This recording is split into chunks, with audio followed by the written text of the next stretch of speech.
Okay, David, and let's finish off then with a short update on the Fornethy story. Yes, the Times have picked this up. They have produced an article, Thatcher's Scottish Solicitor General linked to the abuse of poor girls. And this is all about Nicholas Fairbairn QC and what they call a summer school. Well, that's not quite correct. But the Fornethy Residential Convalescent School. Now, there's been a few minor factual errors in the article, but it's generally a very good article. I've spoken to quite a number of the survivors. I spoke to Susie Henderson, who made a very important contribution. So it's an article well worth reading. And also, because it's the Times, we've got some political response. Russell Finlay of the Scottish Conservative Party, their justice spokesman, has demanded the allegations are aired in the Scottish Child Abuse Inquiry, which has been held in Edinburgh. He said, quote, these deeply disturbing accounts of vulnerable young girls in care being raped by men at the pinnacle of Scotland's legal elite must surely be of interest to the inquiry, he said. The dark crimes committed by these men, seemingly untouchable in life, cannot be suppressed any longer. He is, of course, absolutely correct. Unfortunately, the inquiry is headed by a single lawyer and member of the Faculty of Advocates. This is the same organisation which these abusers were members of. So there may be a conflict of interest, and there's certainly not a great deal of action from the Scottish Child Abuse Inquiry on Fornethy yet. This was all prompted, of course, by the UK column article, Fornethy, the Fairbairn connections. So I encourage people to look that one out and revisit that if you would. And finally, we've got something from the National here. Yes.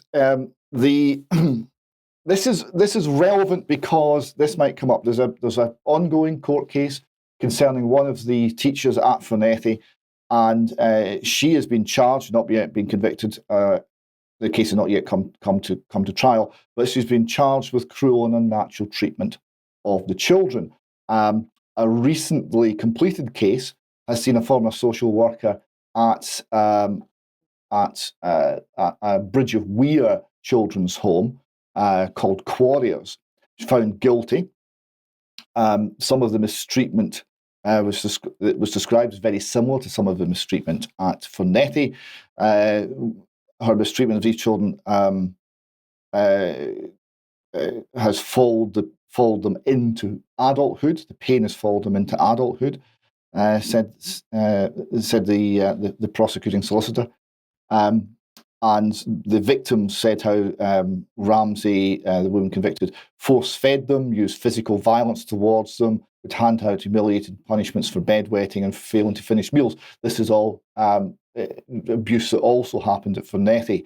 So she was convicted, despite the amount of time that had passed since the crimes were carried out, and she was given a community service order for 300 hours of unpaid work. And that light sentence has left the Fornethy victims very angry indeed. Yes, indeed. Okay, that's it for today. Just before we go, though, we've just got two very quick slides here, David. Yes, first, it's just a week after 9/11, and we see here a meme with the Twin Towers and the phrase "Never forget" emblazoned on them, and World Trade Center 7, and that one you meant to forget. Yes, indeed. And then,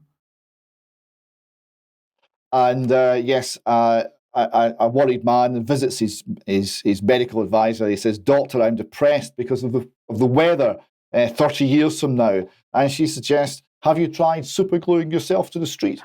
Yeah, that seems to be the answer. Okay, thank you very much, David and Debbie. Thanks for joining us today. We'll be back in a few minutes if you are a UK column member for some extra. Don't forget the interview at 1 p.m. tomorrow, but otherwise we'll see you at 1 p.m. on Friday as usual. See you then. Bye-bye.